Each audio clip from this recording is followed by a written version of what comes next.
Kita lanjutkan, kita mulai dari tadi kemarin sudah kita bahas tentang landasan teori dan penelitian terdahulu.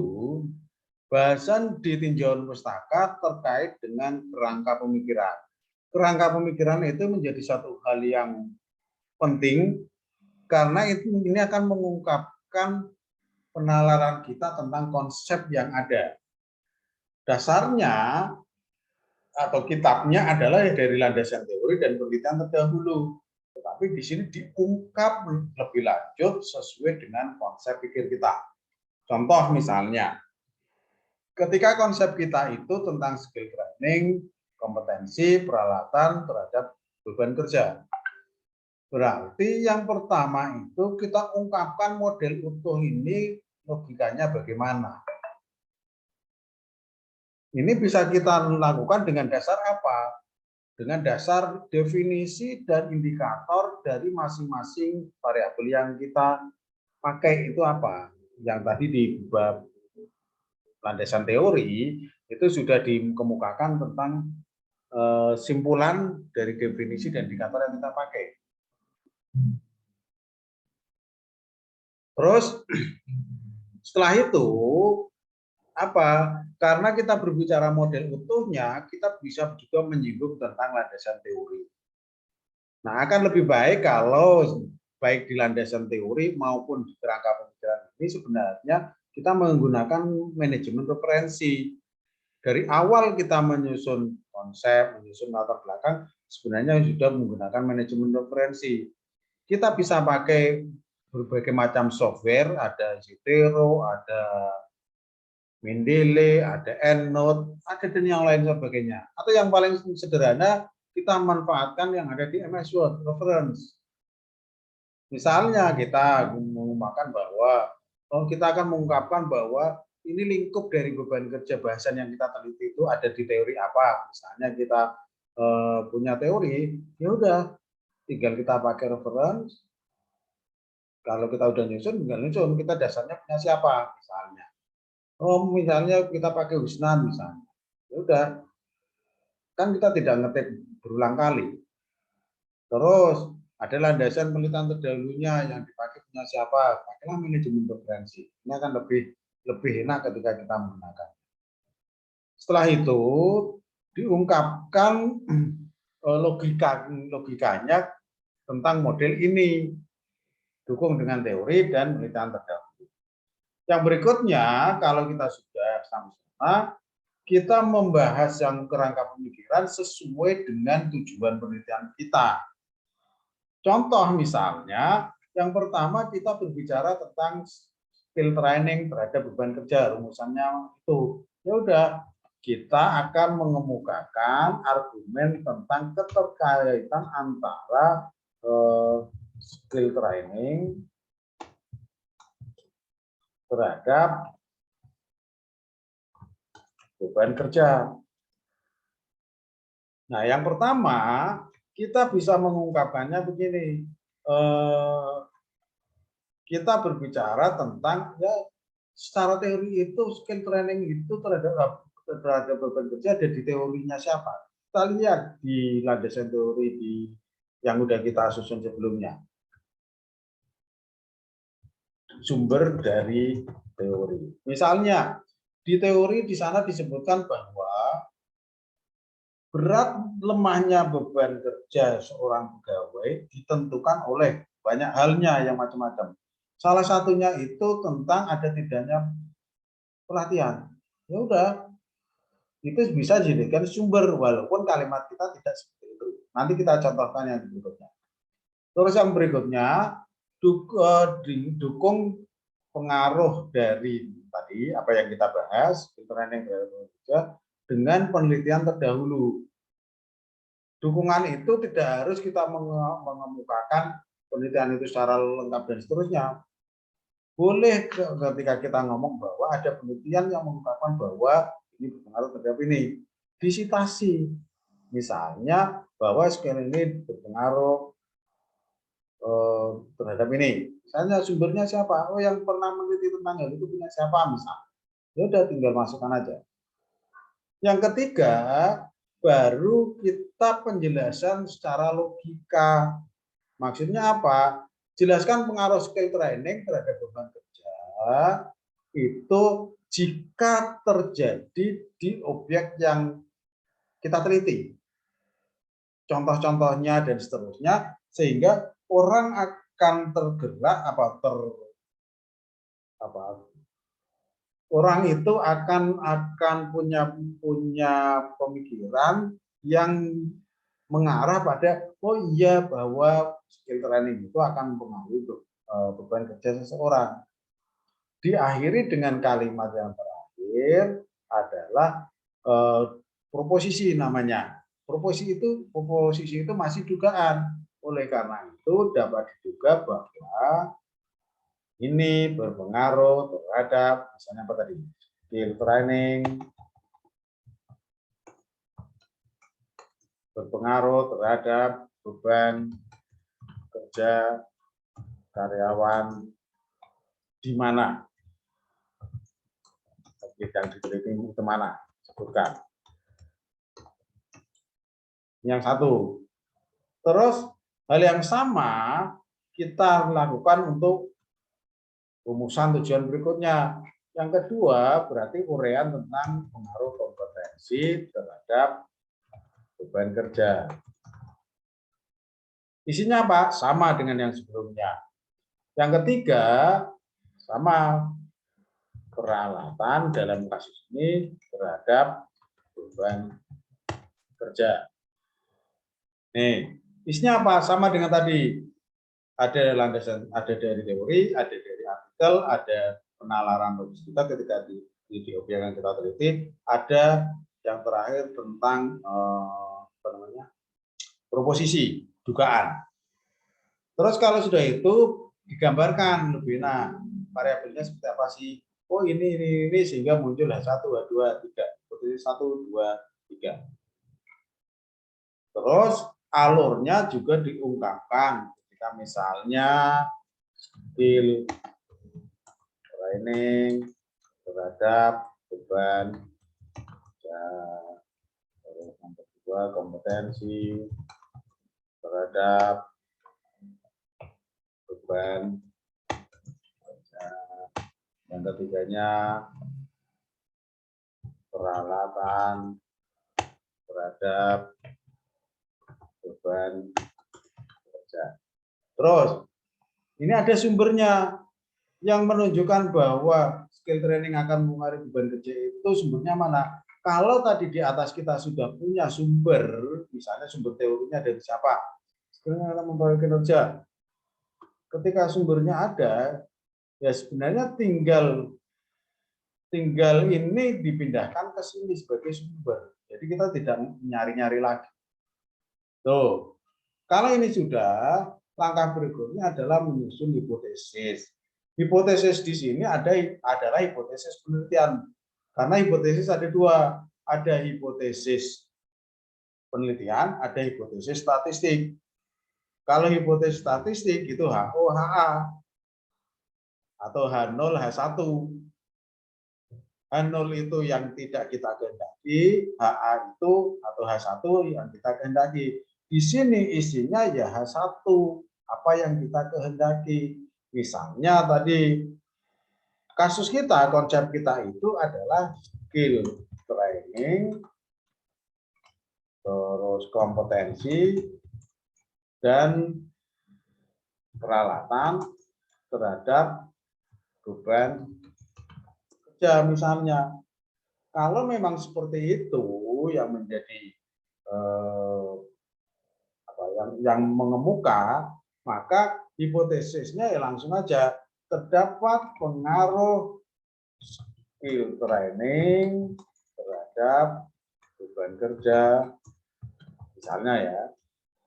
Ini kalimat ini sebenarnya sama dengan simpulan kita di atas di sini. Oleh karena itu dapat diduga ini kan tinggal motong dari skill training berpengaruh terhadap.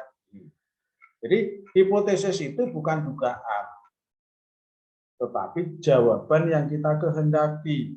Kalimatnya boleh terdapat pengaruh skill training terhadap beban kerja, atau hipotesis itu sebenarnya ada hipotesis yang direksional, ada yang tidak. Boleh mengungkapkan bahwa skill training berpengaruh positif terhadap ini. Boleh juga yang itu namanya direksional, sudah mengarah. Atau makin tinggi, makin sering dilakukan pelatihan keterampilan skill training, maka beban kerja karyawan akan semakin ringan misalnya. Ini jadi apa yang kita kehendaki di sini, ada jawaban yang kita kehendaki di sini.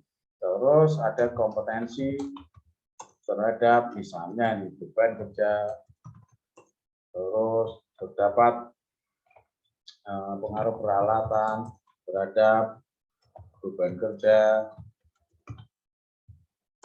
dan seterusnya. Ini sampai di sini tentang hipotesis. Contoh kasus yang lainnya itu terkait dengan misalnya ketika kita pakai contoh yang lainnya.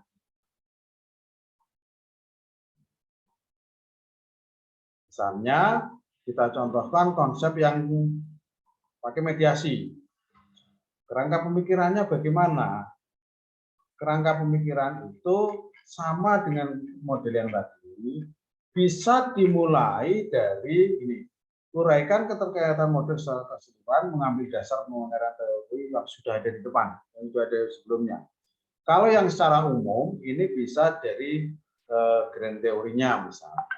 Teori dasarnya apa sih? Misalnya tentang ini, model manusia. Ya udah, kasih referensinya. Terus baru keterkaitan antar variabel, karena model yang kita usung seperti ini, misalnya kita bisa mengungkapkannya begini. Dimulai dari apa? Dimulai dari yang pertama, sesuai rumusan masalah. Berarti rumusannya itu kepemimpinan transformasional terhadap motivasi dan seterusnya. Jadi apa yang dijelaskan, uraikan pengaruh kepemimpinan transformasional, terhadap motivasi secara teori. Jadi uraian tentang yang itu. Kita buat kalimatnya bahwa semakin ini apa akan berimbas pada dan seterusnya. Jangan lupa dukung dengan referensi. Ini lebih banyak pakai jurnal-jurnal yang sudah kita miliki, yang sudah kita dapat di sini.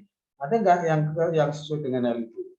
Yang kedua, dukung penelitian tentang tadi gaya kepemimpinan transformasional terhadap motivasi dengan penelitian yang ada. Yang kedua, ini sama juga, harus ada referensinya. Misalnya penelitiannya siapa misalnya. Ini misalnya. Terus jelaskan ini secara logika. Maksudnya jelaskan pengaruh gaya kepemimpinan transformasional terhadap motivasi itu yang terjadi di objek yang kita teliti. Contoh-contohnya apa sih? Manakala apa? Terjadi pada saat apa? Akan berimbas pada apa? Keterkaitan antar variabelnya itu yang perlu dimunculkan di sini. Contohnya misalnya, ketika kita berbicara tentang gaya kepemimpinan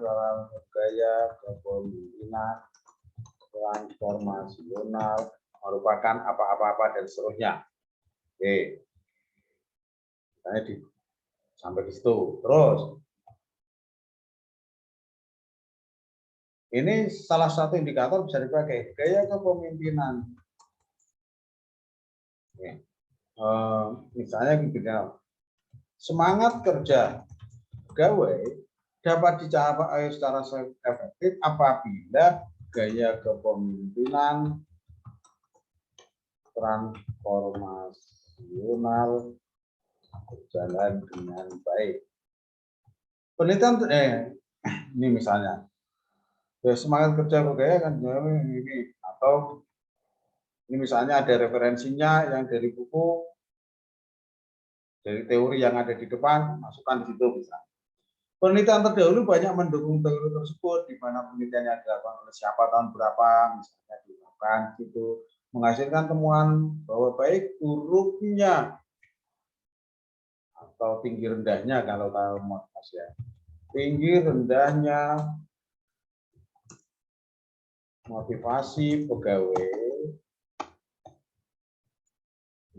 tinggi rendah baik hurufnya ya, baik hurufnya, gaya kepemimpinan transformasional akan menentukan misalnya tadi berikan motivasi atau semangat kerja. Terus yang berikutnya kalau mau dalam bentuk kalimat lain, siapa tahun berapa dan siapa tahun berapa. Saya misalkan jadi juga kalimat ini, siapa tahun berapa dan misalnya si X dan siapa misalnya.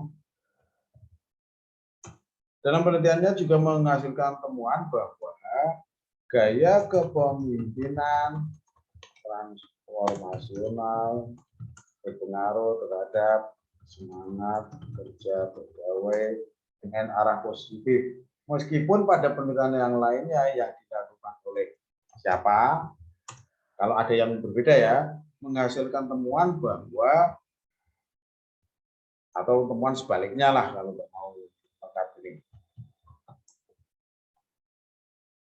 Nah, sekarang kepemimpinan transformasional itu apa? Pimpinan yang misalnya tadi kepemimpinan apa?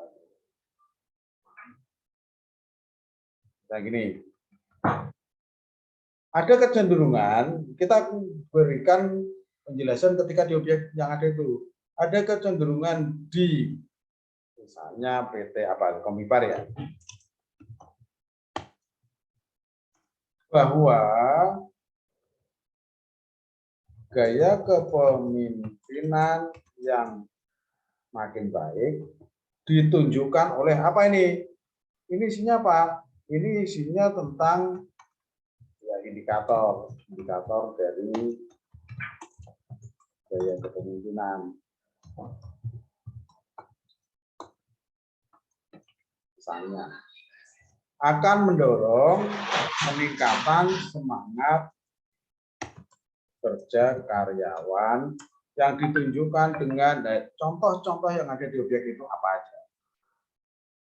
Terakhir, oleh karena itu diduga bahwa ini gaya kepemimpinan transformasional berpengaruh terhadap semangat kerja karyawan di misalnya contoh penelitiannya di sana. Lantas yang berikutnya apa? Ya sesuai dengan konsep kita, gambar kita. Oh, yang kedua bahwa seperti apa? Selain gaya kepemimpinan yang kita telah tadi tentang pengawasan terhadap motivasi dan seterusnya. Isinya sama. Yang keempat, yang ketiga,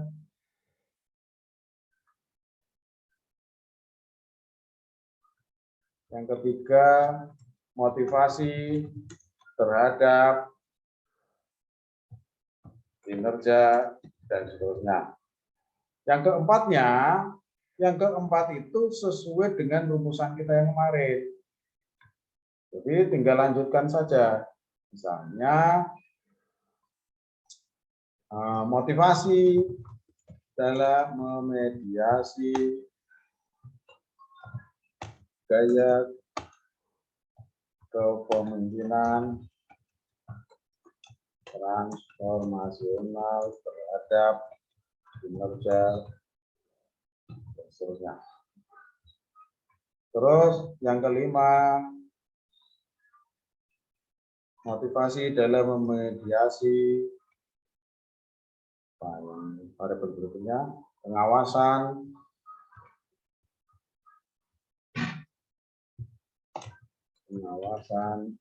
terhadap kinerja. Cara mengungkapkannya sama. Terus setelah itu digambarkan konsepnya.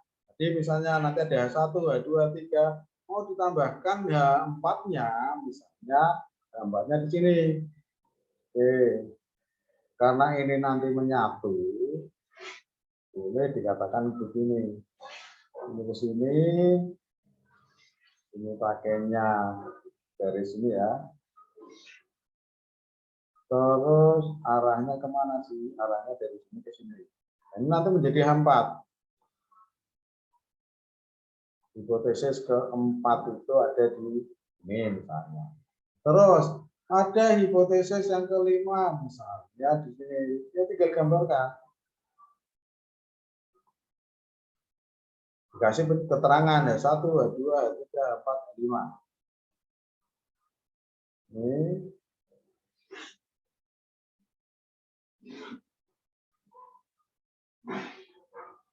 Nah, misalnya seperti ini.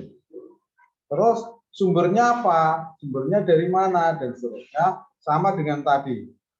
Ketika kita di konsep, ketika kita mengungkapkan kerangka ada di sini, sudah ada di sini tadi.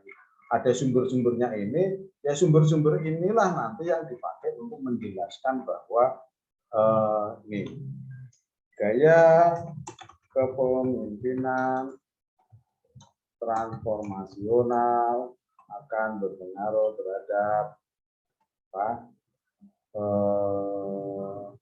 motivasi. Itu tinggal sumbernya kita isikan aja yang sudah kita jelaskan sebelumnya. Terakhir, kalau sudah sampai sini, baru diungkap hipotesisnya. Hipotesis itu sebenarnya sama dengan ini. Dari proposisi itu langsung kita potong. Ini misalnya, jadi tidak perlu ada dugaan. Sudah nggak ada dugaan, oleh karena itu diduga gitu. Makanya hipotesis itu bukan dugaan. Hipotesis itu isinya jangan diduga bahwa gitu. Langsung aja yang kita inginkan apa. Misalnya di sini yang satu ini gaya kepemimpinan berpengaruh terhadap ini. Terus yang keduanya misalnya itu apa tadi? Pengawasan ya. Pengawasan berpengaruh terhadap ini. Yang ketiga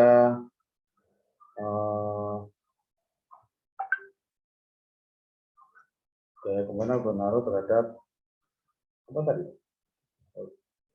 Motivasi ya. Oke, misalnya terhadap motivasi. Yang keempatnya, yang ketiganya motivasi berpengaruh terhadap kinerja. Yang keempatnya motivasi memediasi gaya kepemimpinan terhadap kinerja misalnya. Terus yang kelimanya pokoknya disamakan dengan apa yang menjadi tujuan kita, memediasi, pengawasan, tuh misalnya. Jadi di situ. Nah, sampai di sinilah kita sudah punya hipotesis, punya kerangka. Yang paling penting adalah di kerangkanya sudah ada dijelaskan di sini, bagaimana cara menyusunnya dan seterusnya.